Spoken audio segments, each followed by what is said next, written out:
friends, fellow architects of unwavering futures, I present to you not merely a theory, but a profound blueprint for reality itself. Have you ever wondered why some individuals, seemingly without greater advantages, command their world into being, while others endlessly react to its whims? The profound secret, I assure you, lies in a hidden power you already possess: your assumptions. Your life, you see, meticulously bends to your assumptions. The way you expect things to go is precisely the way they usually go, not by some arbitrary twist of fate, but by the sheer, undeniable force of your focused thought. Your dominant thoughts are not just fleeting ideas, they are powerful magnets pulling circumstances, opportunities, and even the very people you need into perfect alignment with your inner world.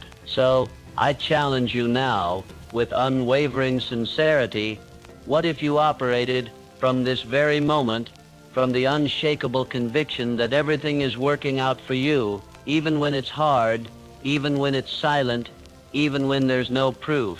What if you lived like the outcome was absolutely certain, like the door to your grandest aspiration was already open, waiting only for you to walk through it? This, my friends, is not the fleeting comfort of wishful thinking.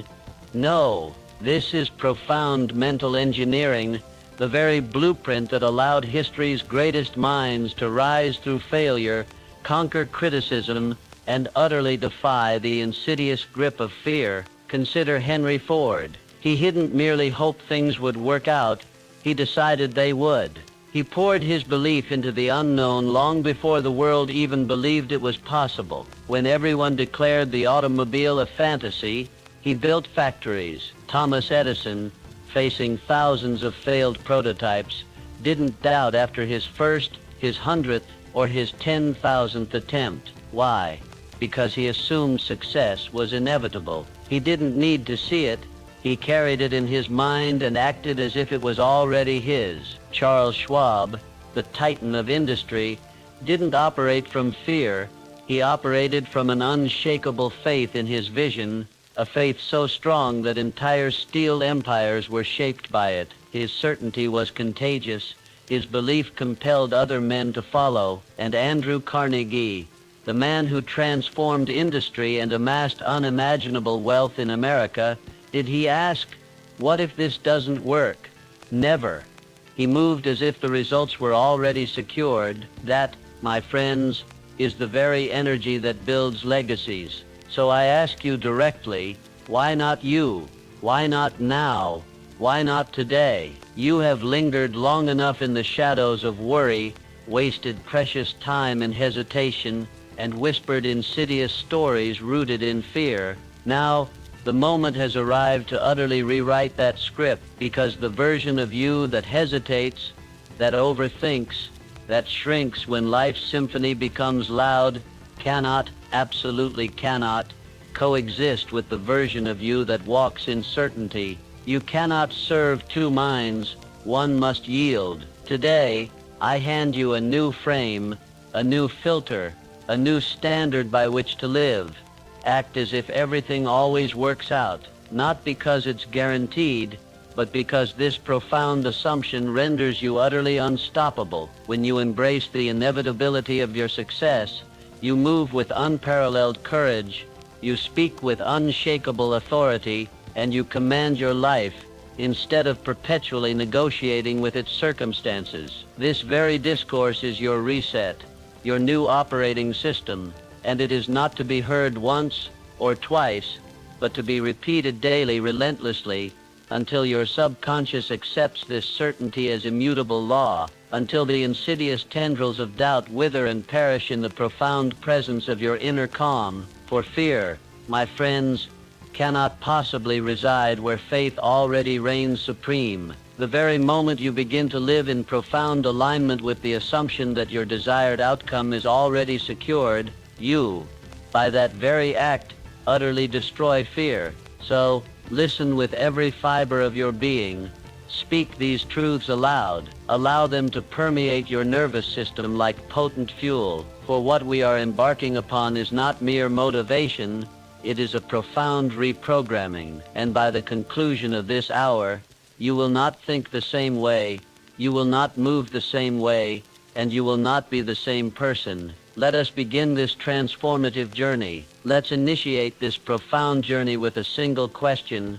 A question so potent it holds the power to utterly rewrite the entire narrative of your life. What if it all works out? Not merely the trivialities, not just the comfortable outcomes, but all of it. The unforeseen setbacks, the agonizing delays, the searing pain, the oppressive silence, the perplexing detours, those moments when absolutely nothing seemed to make sense. What if every single fragment of that struggle, every arduous piece, is meticulously building the exact version of you, the precise individual, required for the very dream you have so passionately invoked? The vast majority of humanity, tragically, does not dwell in the boundless realm of this possibility. Instead, they live in perpetual worry. They awaken each morning bracing for the inevitable onslaught of failure. Their conversations are riddled with worst-case scenarios. They anticipate betrayal. They brace themselves for the bottom to fall out, even when life's tide is demonstrably rising. And because of this crippling expectation, they unconsciously, yet powerfully, direct the entirety of their precious energy toward the very things they fear, instead of what they want. But there exists another way to live, a profound alternative that demands no fanfare, requires no pretense of perfection, and simply asks one singular thing from you: to believe before you see. For here, my friends, is the unvarnished truth. Belief isn't a reaction, belief is a choice, and that choice, by its very nature, precisely directs the formidable energy of your mind. Your subconscious mind, that incredibly powerful engine, does not argue with your directives. It simply accepts whatever you feed it, and then, with unwavering dedication, it builds your reality around that assumption. If you constantly affirm, "Things never work for me," your subconscious promptly replies, "Understood," and immediately begins filtering your entire world through that insidious lens. That becomes precisely what you begin to notice, what you invariably expect, and, with chilling precision, what you undeniably attract, not because of some mystical enchantment, but because you have, by your own volition, ceased looking for anything else. Now, imagine the profound opposite. Imagine waking each day, no matter the circumstance,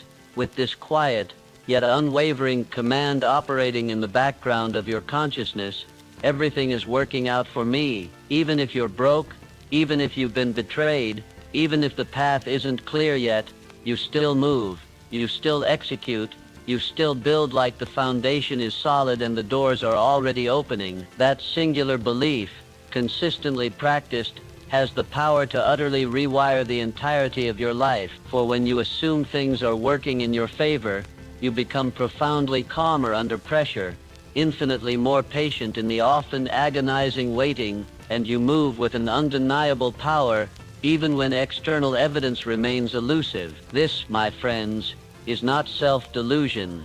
This is the highest form of self-leadership. Thomas Edison once declared, with profound insight, "I have not failed. I've just found 10,000 ways that won't work." This statement reveals more than mere perseverance. It reveals a man who, from the very outset, assumed the incandescent light bulb was already his. It was simply a matter of time. He didn't ask, "What if this never happens?" Instead, his relentless pursuit was driven by the question, "What else can I try? Because I know it's coming." That precise mindset, my friends, is the fundamental distinction between the individual who folds after 3 setbacks and the one who ultimately ascends to legend. Henry Ford, when his very own investors scoffed at the audacious idea of a car for the common man, did he attempt to justify himself with mere words? Did he shrink into the debilitating grip of fear? No, he moved forward, with unshakable conviction, like the world was wrong and his vision was already done. This, my friends, is not arrogance. It is assumption, meticulously paired with unwavering discipline. It is the profound decision to act as if your vision is already working, even when your physical eyes cannot yet perceive it. The weak patiently await external proof. The powerful, by contrast, move as if the proof already exists. This profound mindset gives you something invaluable. It utterly removes the insatiable need for external validation. It supplants the paralyzing grip of panic with an unshakable posture of certainty, and it meticulously installs a new belief system within your deepest consciousness. The outcome is certain. I just haven't arrived yet. So, I ask you once more, with profound urgency, what if it all works out? What if the seemingly agonizing delay was, in truth, a divine orchestration? What if the pain of betrayal was, in fact, a profound act of protection? What if the confusion that clouds your path is, at its core, the very raw material of construction? What if the very thing you currently label a setback is the precise detour, the essential redirect that will profoundly introduce you to the version of yourself you are destined to become, the one you actually need to manifest your grandest dreams? You see, once you meticulously install that powerful assumption, once it becomes your unwavering default setting, you no longer fear the unknown. You actively welcome it, for the unknown, my friends, is not your adversary. No, it is the profound evidence that something immeasurably grander is in the process of forming, and your singular, sacred duty is to keep moving forward, to continue building, even when the process feels mundane and uninspiring, to lead with unwavering conviction, even when there is no applause, no external validation, to act as if the outcome is irrevocably locked in, even if the scoreboard currently displays a losing position. For the scoreboard, you see, cannot possibly measure the indomitable strength of your spirit. It doesn't track your faith. It doesn't see what's building behind the scenes. Only you, and you alone, possess that intimate knowledge. Only you truly understand the profound depth of this unwavering decision. So, speak these words to yourself right now, with unshakable conviction. I live as if everything is working for me. I don't panic. I prepare. I don't beg for signs. I build in silence, and I will not fold, because I've already decided the ending. This, my friends, is not mindset fluff. This is mental warfare. It is the conscious, unwavering choice to walk through the very heart of chaos with an unshakable order meticulously cultivated within your mind. For once you have decisively concluded how this ends, you don't need to flinch, not even for a moment, at the often tumultuous middle. Act as if everything works out, and I assure you, with every fiber of my being, soon, because what the mind irrevocably accepts, the world, with unwavering precision, begins to mirror. There is one quality, above all others, that profoundly separates the aimless drifter from the purposeful builder, the lost from the unequivocally locked in, the man who merely observes life unfolding from the man who, with his own hands, powerfully shapes it. That paramount quality, my friends, is definiteness of purpose. It is a clear, unwavering, utterly unshakable aim, a target so deeply etched, so intensely burned, into the very core of your subconscious mind that it becomes absolutely impossible to ignore. Even in the oppressive silence, even in the sting of failure, even in the insidious grip of doubt, this, my friends, is not a vague, ephemeral dream, not a casual list of fleeting goals, not a whimsical wish list typed into a phone at midnight and then carelessly forgotten by the morning's light. No, this is purpose, meticulously written with fire, carried with unwavering discipline, and fiercely protected with the very essence of your life. For without a definite purpose, your precious energy scatters aimlessly. Your invaluable hours are mercilessly stolen by every passing distraction. Your profound focus is ruthlessly hijacked by the next shiny, alluring object. You find yourself chasing a dozen paths, yet mastering none. You build halfway, only to abandon your efforts. You tragically mistake frantic movement for genuine momentum, fleeting activity for profound achievement, and mere noise for true direction. But when you truly become a man with definiteness of purpose, something truly remarkable occurs. Your path immediately narrows with laser precision. Your vision sharpens with crystalline clarity. You cease waking each morning wondering what the day will bring, and instead, you begin to command the day to deliver precisely what you have already, irrevocably, decided. That, my friends, is raw power. That is the very genesis of profound transformation. Look at every man who has, in any significant way, altered the course of history, and you will discover, undeniably, a profound purpose propelling each of his monumental steps. Henry Ford did not merely aim to accumulate wealth someday. He decisively chose to revolutionize transportation, and he pursued that singular objective with a focus so sharp, so relentless, that the entire world had no choice but to adjust to his vision. Charles Schwab did not merely dabble in his endeavors. He possessed an absolute knowing of precisely what he was destined to build, what Carnegie specifically needed, and his purpose, I assure you, was so incredibly magnetic that others willingly followed, not because he demanded it, but because his profound clarity rendered hesitation utterly impossible. Abraham Lincoln did not, by any stretch of the imagination, simply drift into greatness. No, he made a decision so clear, so unequivocally final, that not even a deeply divided nation could shake it loose from his unwavering resolve. That, my friends, is precisely what you need right now, a final, unshakable decision, a profound line drawn in the sand, a single, potent sentence that lives, breathes, and vibrates in your very bones, so lucid, so undeniably clear, that your entire mind orbits around it, every single day. So, I ask you directly, do you, right now, know your purpose? Do you know, without the faintest shadow of a doubt, what you are unequivocally here to do? Because if not, let me assure you, no strategy, no intricate system, no fleeting motivational video will ever truly save you. Your progress, if any, will always be temporary. Your most promising habits will tragically collapse under the slightest pressure,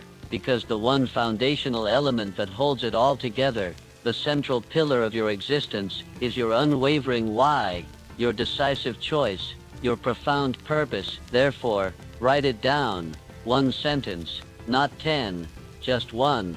What is it you must build before your time here is done? Who must you unequivocally become? What profound contribution must you give to the world? What is the singular result that your very life demands? Not because it's easy, but because you decided it matters more than anything else. That, my friends, is your purpose. And once you have it, this sacred declaration, you must read it aloud every single morning. You must write it by hand, with deliberate intention, every single night. You don't wait for inspiration to miraculously strike. No, you relentlessly rehearse it until it utterly replaces every other conflicting thought in your mind. This, my friends, is the unshakable foundation of all true confidence. To awaken each day and simply know where you are unequivocally heading. You cease to compare yourself to others. You don't idly scroll through distractions. You don't flinch in the face of challenges, because your every step is already assigned, meticulously aligned with your definite purpose. Everything you do, from the nourishment you consume, to the profound books you read, to the consistent habits you meticulously install, to the very words you speak, to the calculated risks you courageously take, it all bends, inevitably, toward that one singular thing, your definite purpose. And that, my friends, grants you a profound spiritual immunity against the insidious grip of distraction. You no longer harbor envy for other men's paths, because you are irrevocably locked into your own. You no longer fear the sting of failure, because you intimately know it is an integral, essential part of the grand construction process. You no longer crave external approval, because your purpose, by its very nature, grants you an inherent authority. And from that elevated place, every decision becomes remarkably easy. Clarity becomes your unwavering compass. Time itself bends in your favor, because the universe, your powerful mind, and every single atom of your being begin to conspire, in perfect harmony, around one singular objective, the triumphant completion of your mission. But without that profound purpose, let me be clear, even the most meticulously cultivated habits will drift. Even the strongest man will stumble and fall. Even the most brilliant mind will find itself chasing fleeting, inconsequential things that truly don't matter. So, write that sacred sentence, etch it, with fire, into the very core of your soul, and understand, this is not for some vague someday. This is not for when life finally calms down. This is the definitive day you cease living like a leaf tossed aimlessly in the wind, and begin moving, with unwavering purpose, like a master builder, with profound orders emanating from within. Say it now, with commanding conviction, I know my purpose, and I follow it without apology. I no longer wait for clarity, I generate it. My energy is sacred, and my direction is locked in. This, my friends, is precisely how empires are forged, not with mere noise, but with one singular decision, burned so deeply into the spirit of a man that even time itself bows in his profound direction. And if you haven't made that decision yet, make it now, for the clock is still relentlessly running, but your focus, my friends, has not been activated, and you have monumental work to do.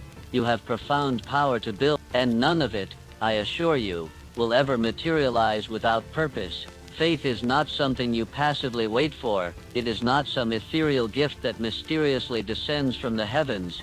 It is not the fleeting result of hope or circumstance. No, faith, my friends, is something you meticulously build. It is rigorously constructed, brick by painstaking brick, act by deliberate act, thought by focused thought, until you stand, unshakable, in the very center of something so profoundly strong, so undeniably stable, that even your deepest doubts must, by their very nature, bow before it. Let me unveil a profound truth, a truth most men will never fully grasp.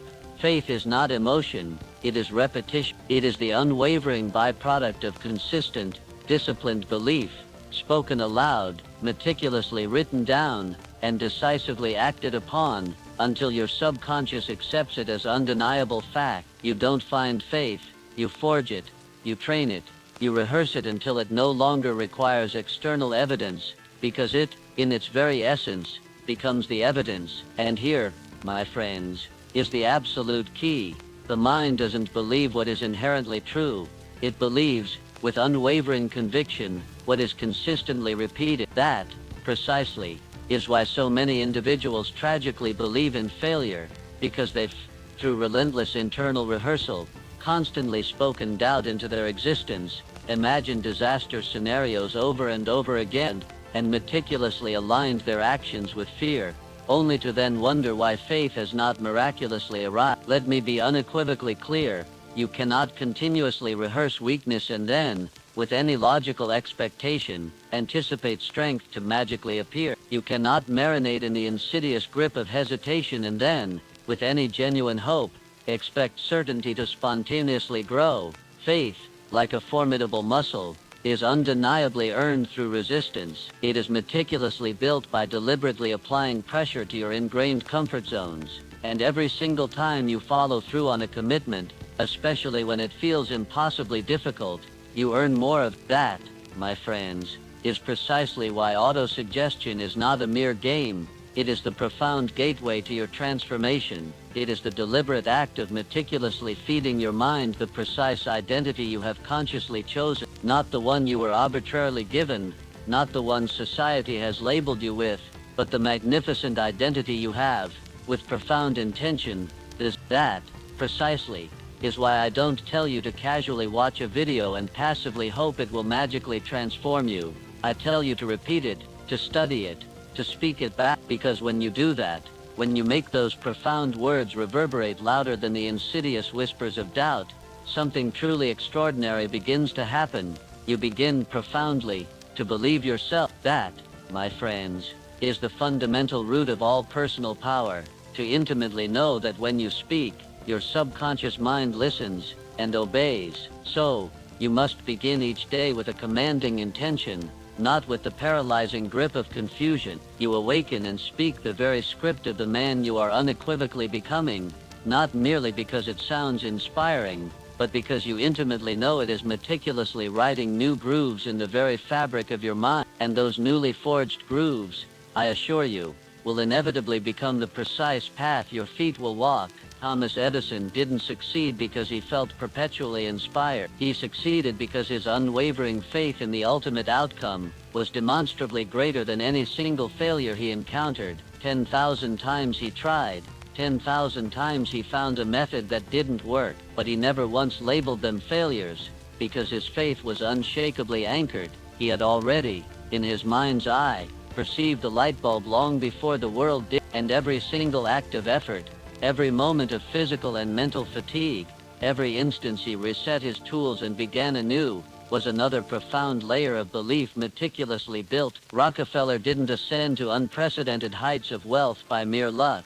No, he rigorously trained his thinking like a man preparing for profound warfare. He harbored an unshakable belief in systems, in structure, in absolute certainty, and that profound certainty originated, not from external chaos, but from relentless mental rehearsal. He meticulously constructed wealth in his mind before he ever manifested it in the tangible world. You, my friends, must embrace this same discipline. You must vividly see yourself follow through on your commitments. You must profoundly imagine yourself moving with unshakable power. You must speak to yourself as a seasoned general delivers commands to a loyal, unwavering army, with profound calm, with crystalline clarity, with absolute conviction. For your subconscious mind, I assure you, is constantly listening. It is always, always listening. And every word you whisper, every phrase you repeat, is either meticulously building faith or insidiously breaking it.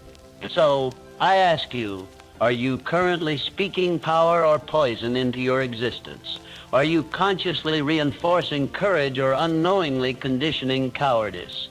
Are you deliberately using your words to elevate yourself or to diminish your potential? Because what you consistently repeat becomes your undeniable reality. Faith is not loud or flashy. It doesn't beg for external attention. Faith is silent, grounded, and steadfast. It is meticulously built in the profound darkness of solitude. It is forged when you choose to show up relentlessly, despite your fleeting emotions. It is constructed when you unequivocally declare, I will, and then, with unwavering resolve, follow through without the slightest expectation of applause. It is built when no one is observing, and you, nonetheless, continue to move forward. That, precisely, is how Abraham Lincoln led a nation through the crucible of fire. He wasn't the most popular figure. He wasn't the loudest voice, but he believed in his profound vision so deeply, so completely, that no critic, no adversary could ever shake it loose from his unwavering grasp. And when faith becomes utterly unshakable, action becomes automatic. You no longer try to rise, you simply do. You no longer question if you are ready. You move because you are. And your results, I assure you, begin to multiply, not by mere chance, but by deliberate design. So, here is your unequivocal instruction. Write your chief aim. Read it aloud every morning and every night, and do so with profound emotion, with absolute certainty, with unyielding fire. Visualize the triumphant outcome, and not once, not twice, but daily. Speak your identity not as a fleeting wish, but as an unshakable fact. I am focused. I am disciplined. I act with purpose. I am disciplined. I act with purpose. I am disciplined. This is not mere theory.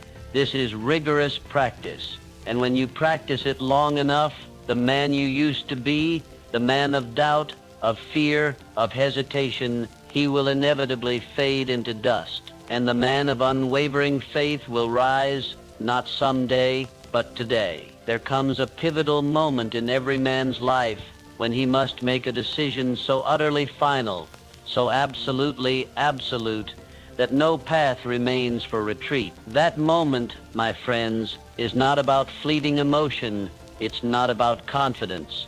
It's about unshakable commitment. To burn the bridge means precisely this. You meticulously remove all exits, all fallback plans, all quiet, insidious excuses that whisper, if this doesn't work, I can always go back. No, you can't. Not anymore. Because that former man is gone. Let me unveil a profound truth that every titan of history has intimately known. You don't truly transform until you remove the option of staying the same. You cannot build a magnificent new life while desperately clinging to the comfort of your old one. You cannot ascend to become someone new and simultaneously hold space for the person you used to be. You cannot possibly win a game with your eyes perpetually fixed halfway on the rearview mirror. Charles M. Schwab didn't become the revered president of Carnegie Steel by playing it safe. He wasn't necessarily the smartest man in the room. He was, unequivocally, the most decided. He carried himself, long before the world explicitly recognized it, with the unmistakable bearing of a leader. He meticulously aligned his speech, his tone, his entire energy with his desired position. And in doing so, he decisively closed the door to mediocrity. When he walked into a room, the very atmosphere of the room felt his commanding presence. Do you truly desire that kind of profound presence? Then you must decide, so fully, so powerfully, that your past self is stunned into utter silence. This is the profound meaning of burning the bridge. It's not merely symbolic, it's strategically essential. When you deliberately remove the option to quit, when you make it so there's no going back, you activate a part of your mind that most men never touch.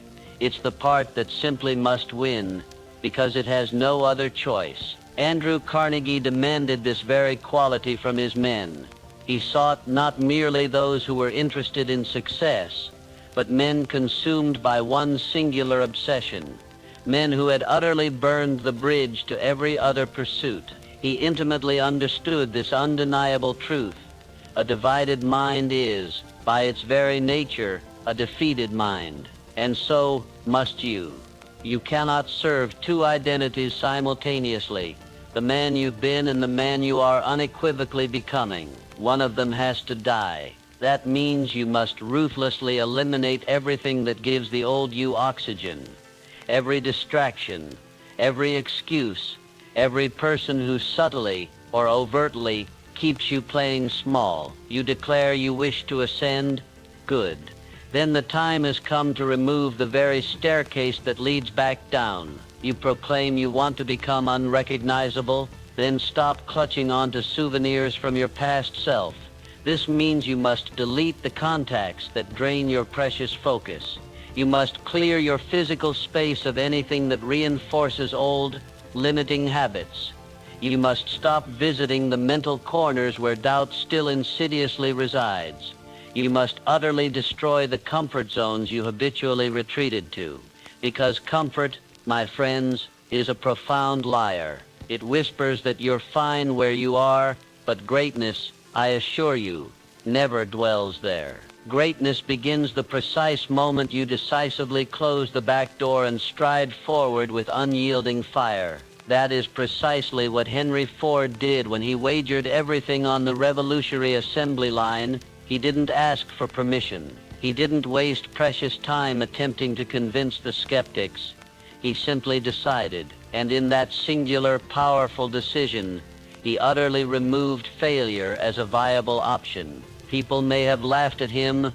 He didn't, because a man who has definitively burned the bridge has no time, no energy to entertain doubt. He is far too busy, relentlessly, executing. Now, listen to me with profound attentiveness. You will be tempted, more than once, to cast a longing glance backward. You will recall how effortless it felt to succumb to laziness, to mindlessly scroll, to sleep in, to exist without pressure. And that insidious voice will sound entirely reasonable. It will offer you the alluring illusion of balance.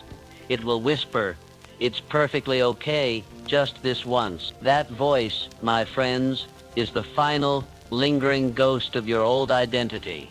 Kill it. Don't entertain it. Don't respond to it. Don't attempt to explain yourself to it. Instead, replace it. Every single time it whispers, you speak louder. I said 90, not 9. I act from decision, not from fleeting feeling. I move because I unequivocally chose this path, not because it's easy, but because it's mine. Do you comprehend the profound power of that? It irrevocably hardens your will. It meticulously trains your subconscious mind to accept that your word is absolute law, that your actions are not mere suggestions, but undeniable commands. This, precisely, is where your undeniable edge is forged, because now you no longer need emotion to propel you forward. You no longer depend on external motivation. You move inexorably because the bridge is gone. You move because the man you used to be has no shelter left. You move because the only possible direction is forward. Thomas Edison didn't hope for a breakthrough. He decided there would be one. And he worked like a man with no conceivable alternative. 10,000 failures. And not once did he contemplate retreating. Why? Because he had no bridge to return to. You, my friends, must adopt this very same mindset. Burn the plan B. Eliminate the insidious what if. Live as if this is your singular precious shot. Because, in truth, it is. The clock doesn't pause. The world doesn't wait. And neither, my friends, should you. You have danced with discipline long enough. You have flirted with greatness long enough. Now is the sacred time to fully, finally, without the slightest hesitation, marry the mission. Because once the bridge is gone, and the fire of your ambition rises behind you, there is no turning back. Only forward. Only execution. Only evolution. Let this be your point of no return. Let this be the day everything irrevocably changed. Let this be today. No man, my friends, ever rises alone. No man becomes truly powerful by remaining in isolation. While personal discipline is meticulously forged in solitude, true acceleration, I assure you, is born in alignment. There exists a force more potent than mere willpower, more powerful than raw skill or boundless ambition. It is the undeniable power of the mastermind, and it begins with this fundamental truth. You become precisely like the minds with whom you consistently align yourself. Your thoughts are inextricably shaped by your inner circle. Your energy is profoundly influenced by your immediate environment. Your very identity is meticulously forged in the company you choose to keep. You may, at this very moment, mistakenly believe you are strong enough to carry the weight of your grand mission alone. But I implore you, look around. Truly look. Who do you consistently share your precious time with? Who do you allow to profoundly shape your vision? To whom do you speak most frequently? Because those very voices, my friends, are either meticulously building you up or insidiously breaking you down. The mastermind is not merely a random gathering of individuals. It is a profound mental alliance, a powerful convergence of aligned minds, moving with a shared, singular intention, to elevate, not to distract, to build, not to merely entertain, to sharpen, not to soften. You must actively seek this, or you must meticulously build it yourself.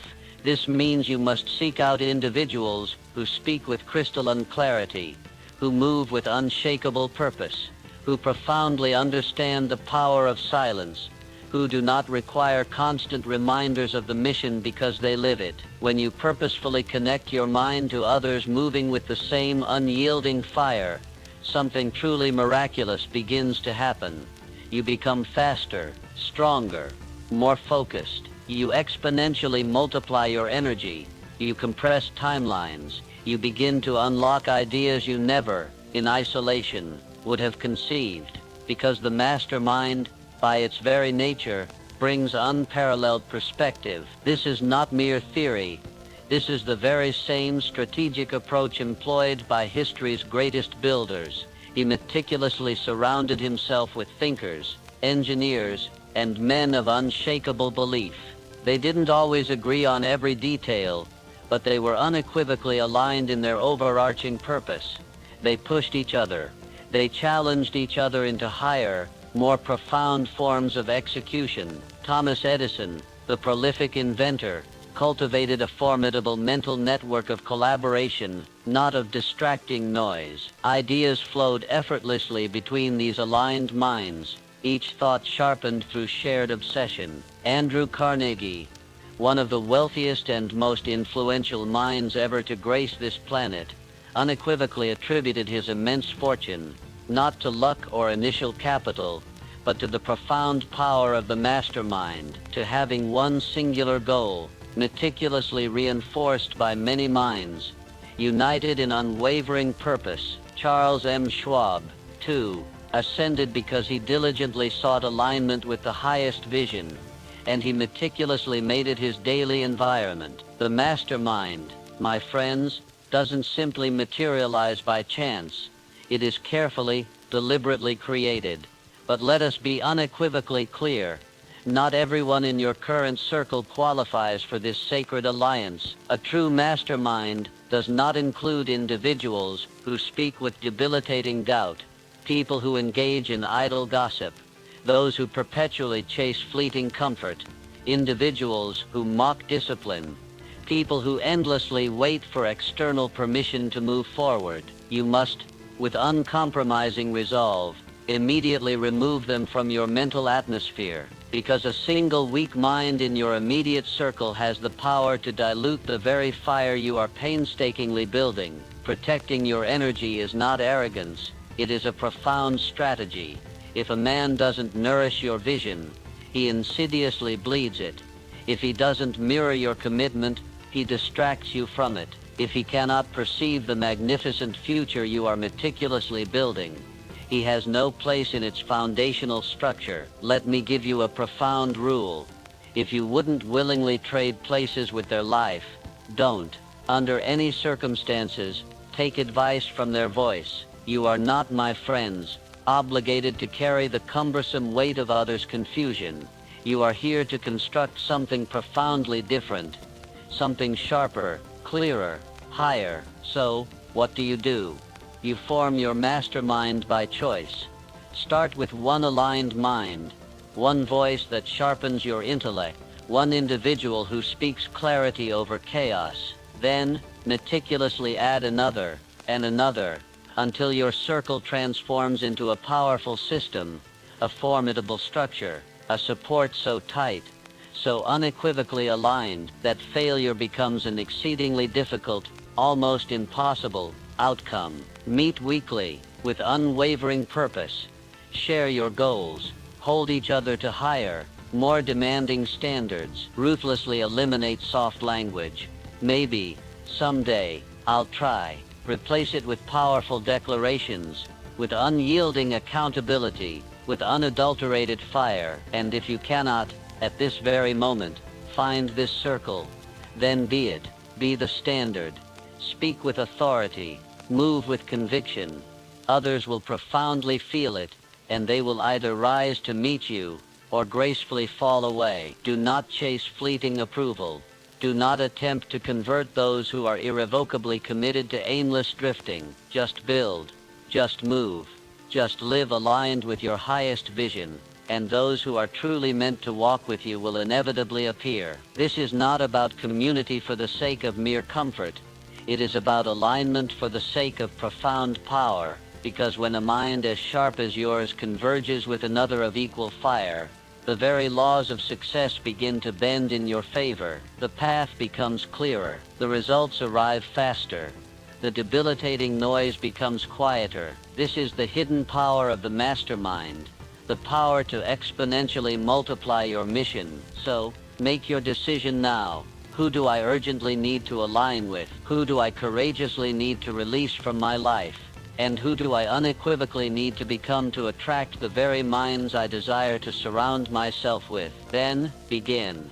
One aligned conversation has the power to utterly change your life, and one weak one, I assure you, can stealthily steal it. Choose wisely. Before the action, before the money, before the momentum, there must be belief, because no man, my friends, ever accomplished anything of true greatness without first meticulously seeing it, vividly, in his own mind. You must believe, profoundly, long before the world grants you permission, long before the world applauds, long before any external evidence even begins to manifest. That, precisely, is the true test.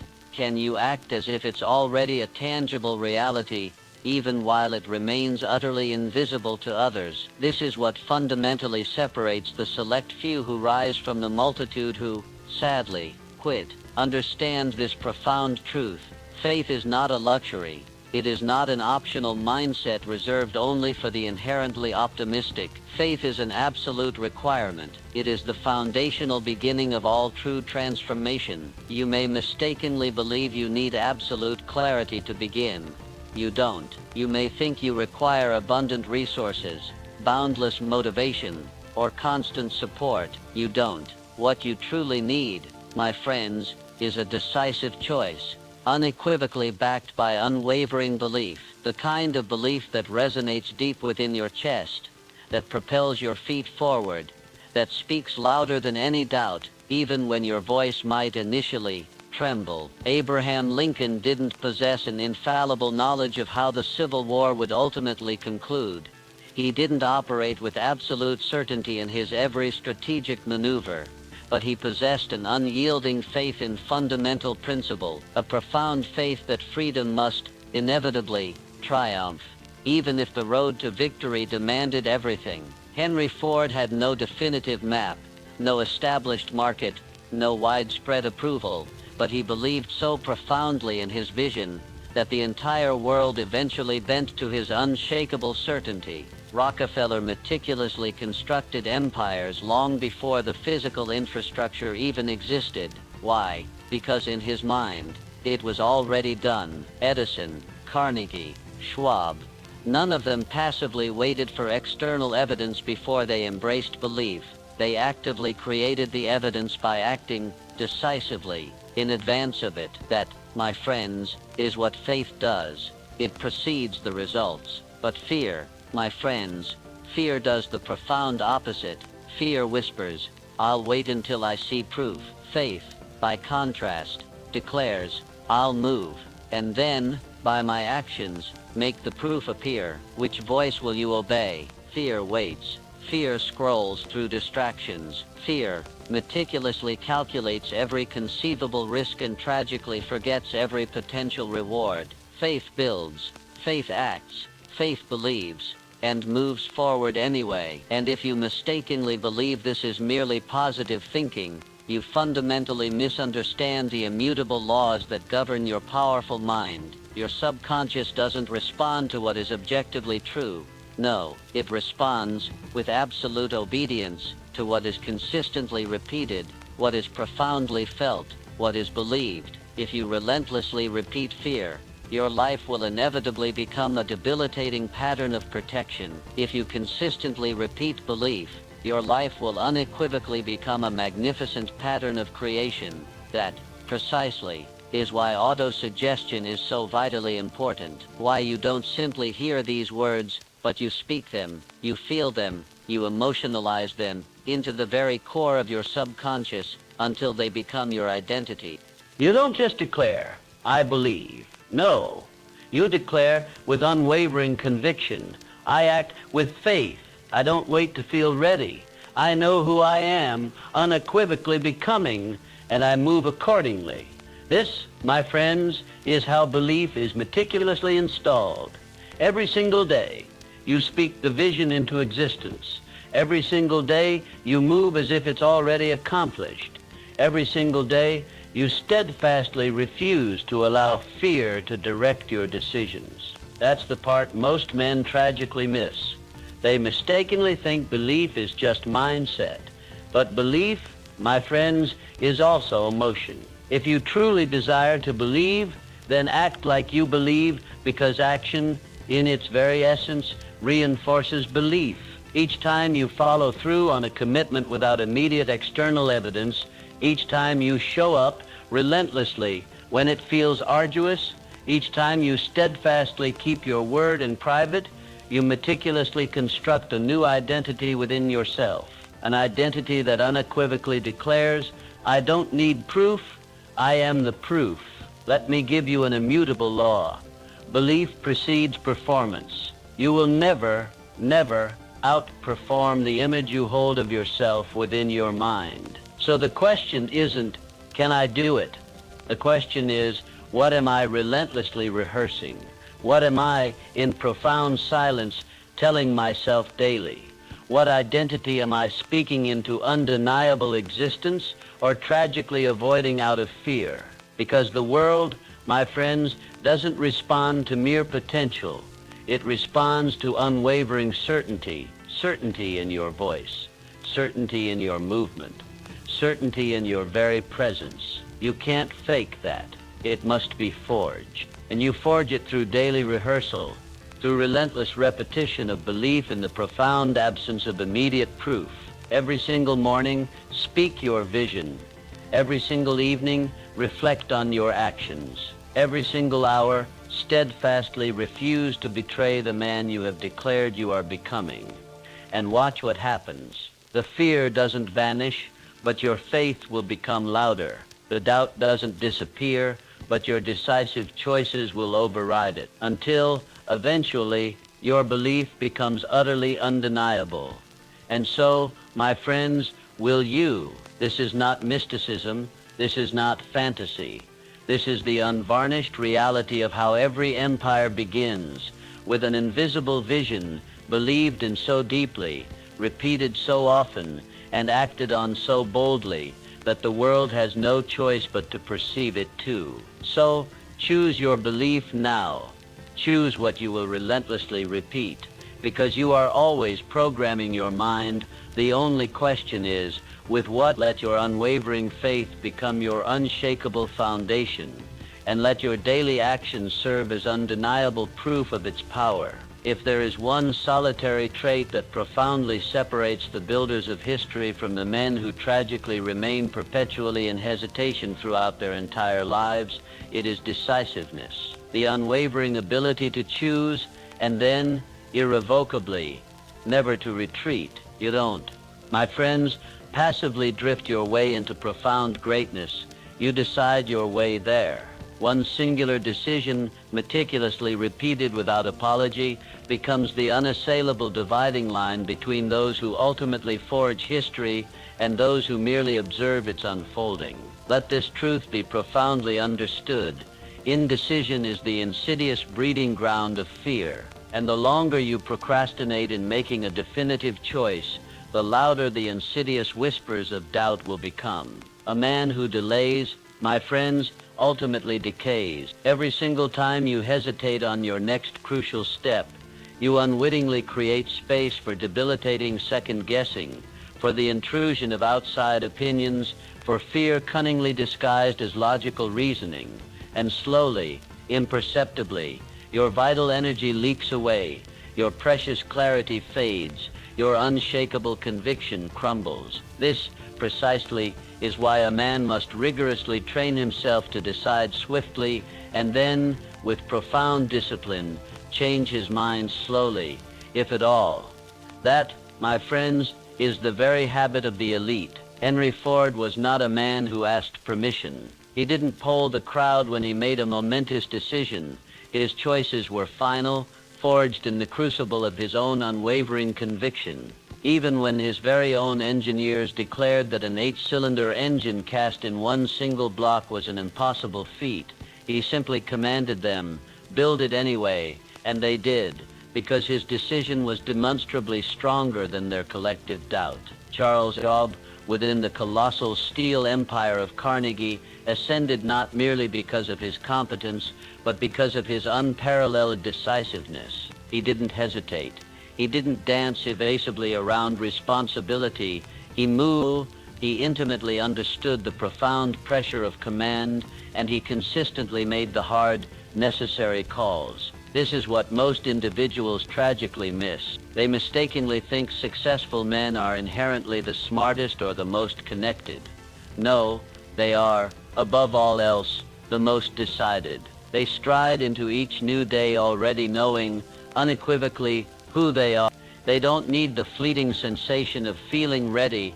They are ready because they have, with profound intention, declared it to be so. Look at Andrew Carnegie. He didn't build his vast empire through endless, exhaustive research. He built it through direction. One singular goal, one definitive mission, one profound purpose chosen with absolute finality. And from that one unshakable decision, everything else was meticulously shaped. Your life, my friends, operates in precisely the same manner. Until you definitively decide who you are, the world will continue to arbitrarily assign roles for you. It will hand you scripts.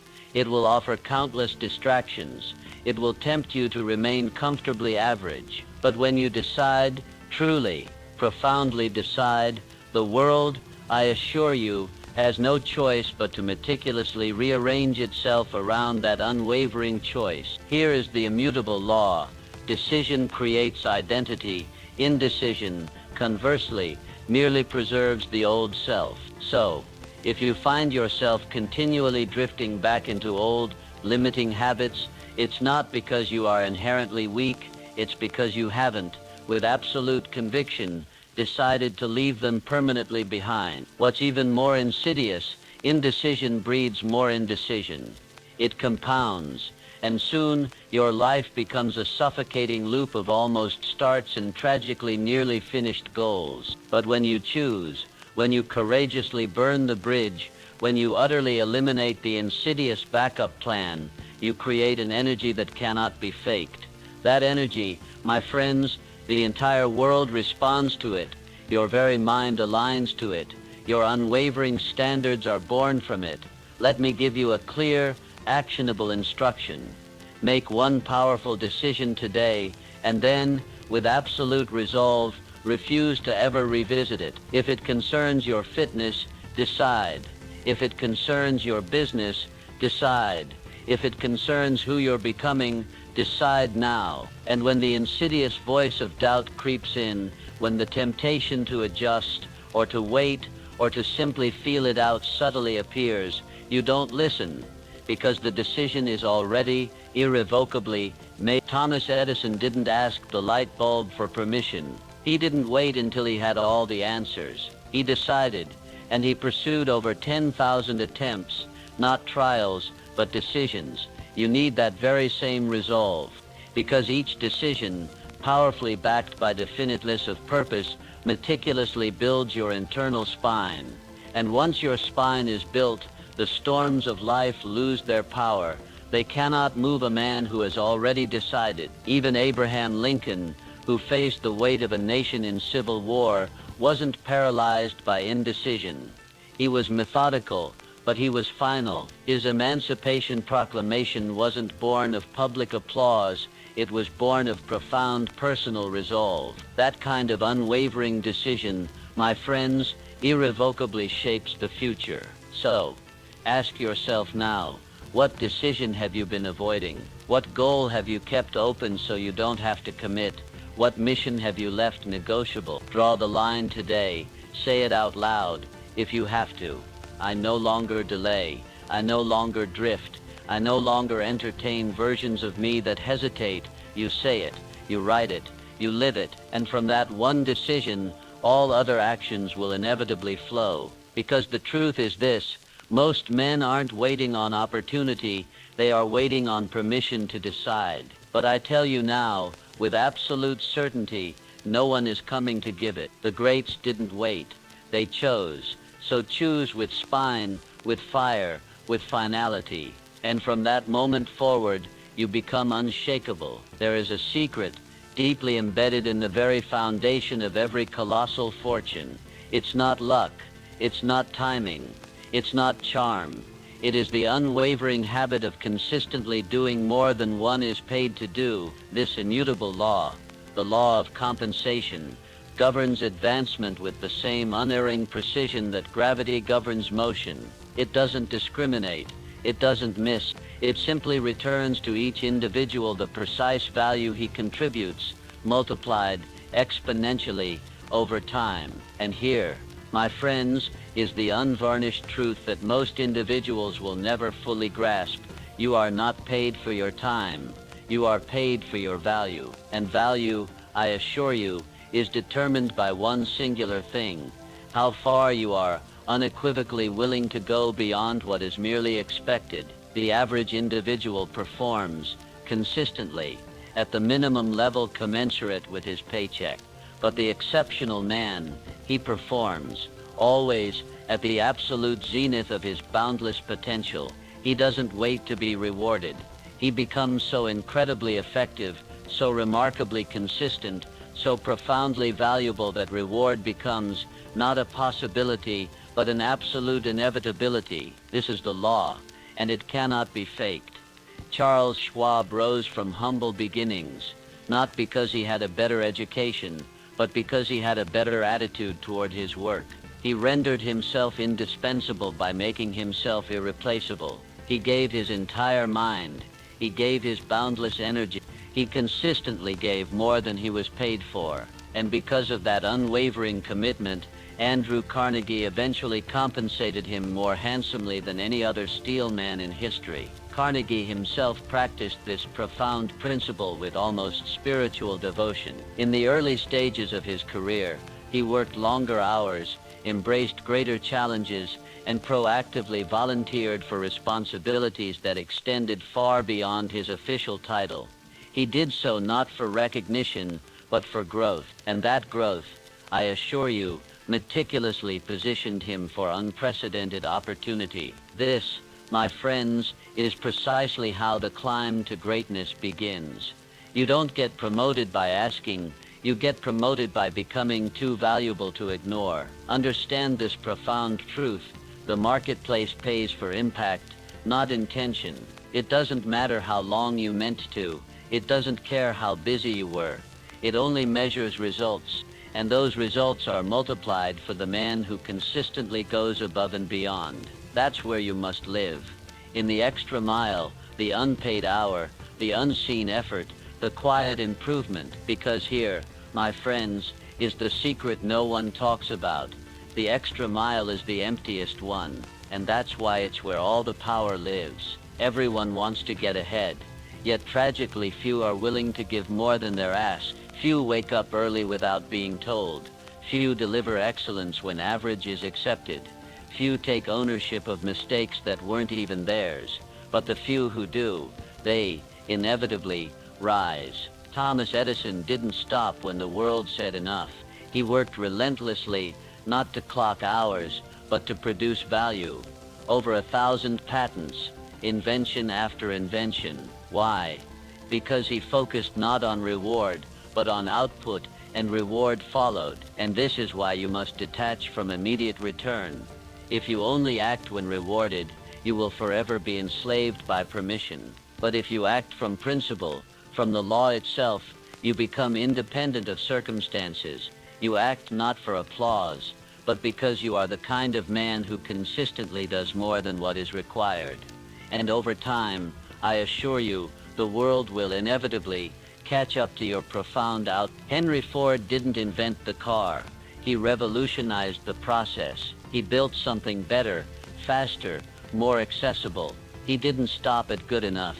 He pushed boundaries. He over-delivered. And because of that, the market inevitably followed him. Success isn't reserved for the lucky. It is earned by the man who outserves, out-improves, and outlasts his competition. That is what you must install, not just in business, but in your home, in your discipline, in your mission. When you do more than expected, you become more than expected. You grow. You gain profound self-respect. You earn invaluable influence. And most importantly, you rise above the competition without needing to destroy anyone else. So, here is your unshakable challenge. Where, in this very day, can you decisively over-deliver? What extra detail can you meticulously improve? What skill can you diligently sharpen without being explicitly asked? What task can you complete with unwavering excellence, better than anyone could possibly expect. And once you have your answer, you do it, not once, but daily, relentlessly, until excellence becomes your ingrained habit, and your name becomes inextricably associated with certainty, because that, my friends, is the highest currency, the certainty of execution. The man who consistently delivers, even when no one's watching, inevitably becomes the man who is always, always called upon when it truly matters. So, if you profoundly desire to advance, if you yearn to rise, if you aspire to construct a reputation that compels opportunity to actively pursue you, rather than the other way around, then cease asking for more, and begin, with profound intention, giving more, quietly, relentlessly, with no need for immediate credit, because credit will inevitably come, compensation will inevitably come, recognition will inevitably come, but only if you diligently build yourself into the kind of man who, at his core, doesn't need it. Say this aloud, with unshakable conviction. I do more than what I'm paid to do. I am not average. I move with excellence, even when no one is watching. And if you consistently repeat that, and you courageously live that, you will never, ever, lack opportunity again, because the law is simple. He who gives more, becomes more, and he who becomes more, will always, inevitably, have more. You may possess immense strength. You may be blessed with profound intelligence. You may even hold the most brilliant plan in the entire world. But if your very presence repels others, if your inherent energy repels trust, if your manner of speech inadvertently pushes people away instead of magnetically drawing them near, then your boundless power will never, ever, reach its full, magnificent expression. Because the truth, my friends, is this: no man truly rises alone, and the individual who possesses the profound understanding of how to influence others with warmth, with unshakable confidence, and with crystalline clarity, will always move faster and farther than the man who attempts to force every outcome by sheer brute strength. This, my friends, is what we refer to as a pleasing personality. Not manipulation, not superficial charm, but a meticulously cultivated energy, one that magnetizes others without ever resorting to begging for attention. It is the invisible, yet profoundly powerful, factor behind the most successful men in all of history. The intrinsic quality that effortlessly opens doors, that earns unwavering loyalty, that exponentially multiplies influence. Let me tell you plainly, a pleasing personality is not a gift. It is a profound discipline. It is a direct product of rigorous self-awareness, meticulous emotional control, and consistent, intentional practice. Andrew Carnegie constructed one of the most colossal fortunes in human history, not because he was consistently the loudest voice in every room, but because he intimately understood how to make others feel profoundly seen and valued. He listened far more than he praised far more than he criticized. He mastered the intricate art of influence, not through domineering force, but through the sheer power of his compelling presence. And that presence, I assure you, compelled others to actively desire to work with him. It powerfully drew influence and power toward him. Charles M. Schwab was renowned for this very quality. Though not a technical genius, he became the president of U.S. Steel precisely because of how he made people feel. He smiled often. He meticulously remembered names. He made others feel intrinsically important, and through that profound influence, he consistently elicited the very best from his team without ever needing to raise his voice. Because power, my friends, is not merely brute force. Power is the profound ability to move others willingly, to inspire their cooperation. You must understand this fundamental truth. A pleasing personality isn't about being fake or inauthentic.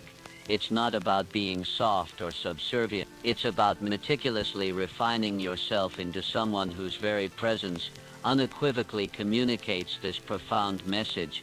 This man is worth trusting.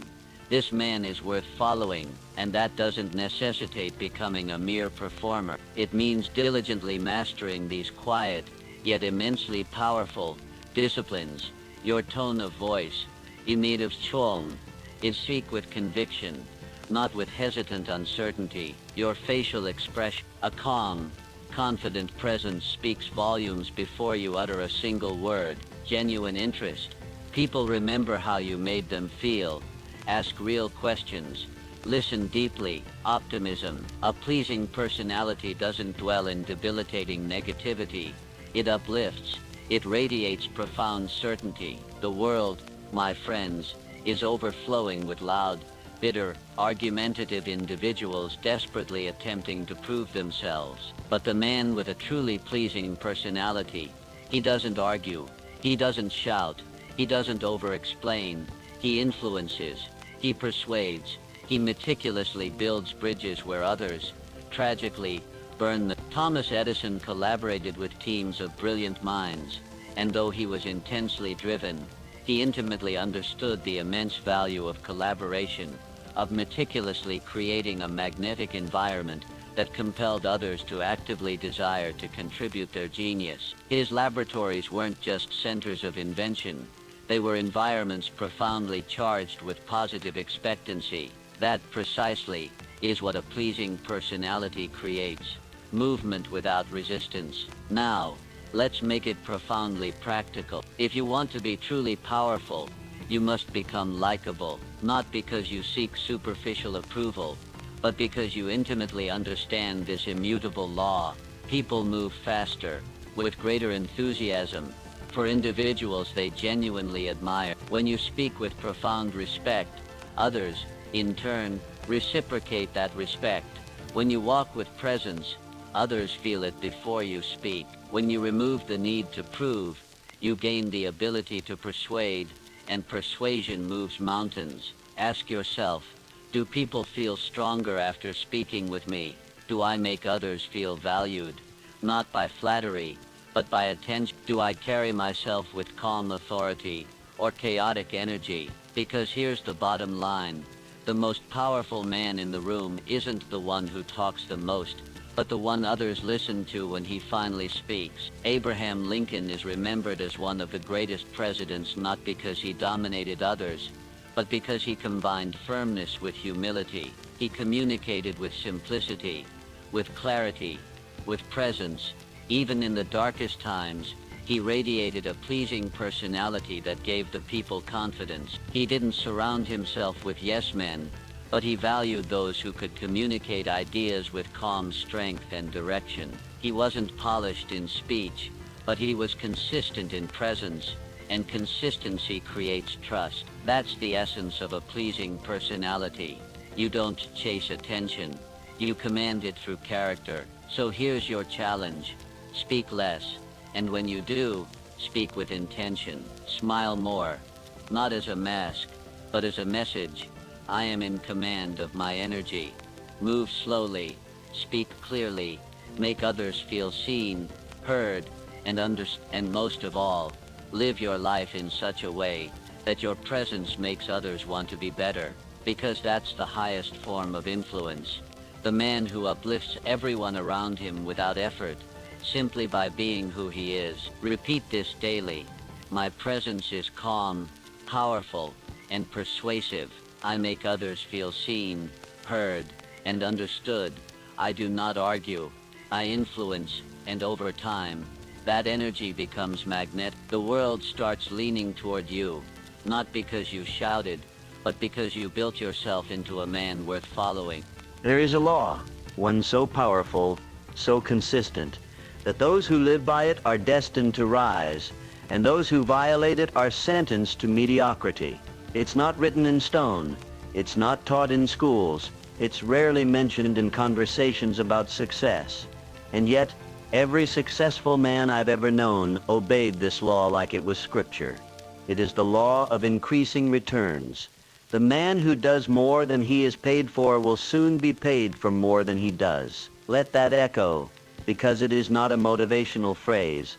It is an economic truth, a spiritual truth, a universal truth. The average man says, I'll give more when I get more. But the builder, the man who commands his life, says, I'll give more now and let the rewards find me later. and they always do. Look at Andrew Carnegie. He began as a poor boy in a telegraph office. He wasn't asked to learn how to read and write Morse code fluently. He wasn't required to memorize rail routes. But he did. He went beyond the role, beyond the instruction, beyond the bare minimum. And what happened? The people in power noticed, not instantly, but inevitably, and from that small post, he rose to become one of the richest men in the world. How? He gave value first, without asking, without keeping score, without demand. The man who goes the extra mile makes himself irreplaceable, because while others perform the duty, he delivers the result. While others ask, "What am I owed?" he asks, "What else can I give?" You must understand, life doesn't pay you based on the clock.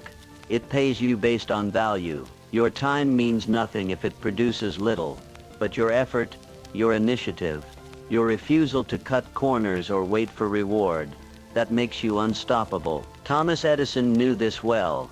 His work ethic was legendary. Thousands of failed experiments, sleepless nights, years of obsessive experimentation. He didn't demand guarantees. He gave everything first, and only after results were produced, the world handed him its rewards. Now let me ask you, are you doing the minimum? Are you only rising when someone's watching? Are you only moving when it's convenient? Because the universe keeps score, not of your hours, but of your initiative. The world might not reward you immediately, but it will eventually, and far beyond what you expect, if you make this a habit. Start where you are. If you work a job, stop asking what your role is. Start asking what your standard is. If you're building a business, stop asking what clients will pay for.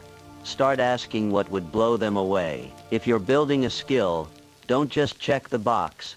Stay longer, push deeper, stretch further, because every time you exceed the expectation, every time you cross the invisible line of enough and keep going, you separate yourself from the pack. You become unforgettable. You become trusted. You become indispensable. Let me remind you, Charles M. Schwab wasn't promoted for doing his job. He was promoted because he multiplied value. He encouraged others. He pushed teams. He asked what else could be done. He went above, not for attention, but because it was who he was. That's what you must become. The man who gives more than is asked, more than is expected, more than is required. And the key, do it when no one sees it. Do it when no one claps. Do it until it's your identity, because that identity becomes a magnet for opportunity. Henry Ford built an empire not just because of what he knew, but because he demanded more from himself and from others. Faster production, smarter engineering, better value for the customer. He always asked, how can we give more? And as a result, he received more than any man in his field. But remember, it started small. Every great leap begins with invisible effort. So begin today. Ask yourself, where am I meeting the minimum? Where can I exceed the standard? Where can I act not like an employee, not like a worker, but like an owner? And once you find that answer, live it. You'll feel resistance. Others will mock you. They'll say you're working too hard, caring too much, doing too much for nothing. But the rewards of going the extra mile are never immediate. They are delayed but multiplied. They come in the form of respect, of trust, of opportunity, of leadership, and eventually of wealth. Say this daily. I don't ask what I'm owed. I ask what I can give. I exceed expectations as a way of life. I am the man who goes the extra mile because that's where greatness begins. And let those words take root. Because the man who lives by them, he never stays at the bottom for long. Let me tell you something you already know, but may not have accepted. Watching this once is not enough. You cannot rewire your entire system in a single sitting. You cannot kill a decade of fear with one round of motivation. You cannot erase the old programming with inspiration alone. Because your subconscious mind doesn't respond to one-time information. It responds to repetition. To imprint a new belief, you must burn it in again and again until it becomes more familiar than your doubts. So let this truth echo through your mind. Repetition is the language of the subconscious, and the strongest loop always wins. If your old loop is "I'm not good enough," it will dominate until a stronger one replaces it. If the dominant signal in your life is hesitation, that will become your identity. But if you feed your mind day after day with power, with certainty, with a voice that reminds you of who you really are, then the old voice loses volume, not by force, but by frequency. That's why auto-suggestion is not optional. It is the method, the tool, the mechanism by which you reprogram who you are at the core. And how does it work? You play this again. You speak the lines aloud, not casually, but with energy. You memorize the phrases that struck you. You repeat them in your mind when resistance rises. You let this message become your mental software. You don't listen for entertainment. You listen for identity installation. Because you are not just here to feel better. You are here to become unrecognizable. Let me show you something. Close your eyes and say this to yourself. I am not afraid. I act without hesitation. I am focused. I am certain. I am becoming who I was meant to be. Feel what happens in your body when you say those words. Do you feel it shift? That's not imagination. That's neural reinforcement. That's your identity being updated in real time. Now multiply that by 90 days. You say it once. It's a spark. You say it every morning for 90 days. It's a circuit. And you speak it until it becomes your baseline. Until the words don't just sound strong. They are your voice. Because here's the law. What you feed forms you. What you repeat becomes you. So don't let this message fade. Don't treat it like a video. Treat it like a ritual. Build your morning around it. Make it part of your environment. And if someone asks why you keep playing the same message again and again, tell them this. Because I'm not here to be entertained. I'm here to be rebuilt. Your mind is programmable. Always has been. The only question is, who's writing the code? From this moment forward, you are. So play this again. Speak the words with fire. Walk into your day with certainty. Because every time you repeat power, you weaken fear. And now let's close this chapter the only way a man committed to transformation should. You've listened. You've absorbed truth after truth. Not theories, but tools. But now comes the most important part. You walk not as the man who started this video, but as the man who has already become what he used to chase. You don't move like you're trying. You don't speak like you're hoping. You walk like it's done. That's the posture of a man with power. Not because he knows everything, but because he knows himself. So from this moment forward, you move differently. You walk into the gym like the transformation already happened. You step into your work like the breakthrough already came. You make decisions like success is already unfolding behind the scenes. Because guess what? It is. Everything is working in your favor, but only if you act like it. Faith is not passive. Faith moves. Faith builds. Faith walks like the outcome is certain. And that's not delusion. That's identity. That's alignment. So before this video ends, before you step back into the world, I want you to say this with power, out loud, spine tall, chest forward. I am not afraid. I act without hesitation. Everything is working in my favor, and I move like it. Now say it again, slower, and mean it. I am not afraid. I act without hesitation. Everything is working in my favor, and I move like it. That is your identity script. Now you don't need validation. You don't need applause. You don't need anyone to understand the fire that's burning in your chest. You just need to keep going, because the world rewards the man who moves with certainty, not knowing, not explanation, certainty. You don't have to explain your decisions to people who haven't earned the right to hear them. You don't need permission to rise. You don't need a green light to act. You are the green light. You're not waiting for a breakthrough. You are the breakthrough. And every action you take from this moment forward, it must reflect that. Move like the man who already has what he came for. Speak like someone whose voice creates the result. Wake up tomorrow like momentum is waiting for you. Because it is. The universe responds to certainty. Life bends to belief, and the version of you who used to hesitate, he doesn't exist anymore. Because now you walk like it's done. Let them wonder what changed. Let them feel the shift when you walk into a room. Let them sense the silence in your presence. The kind of silence that doesn't come from not knowing, but from knowing too much to waste words. You've done the mental work. Now walk it out. Every room you enter, every action you take, every plan you make it from the man who already is. And if you ever forget, you come back to this video. You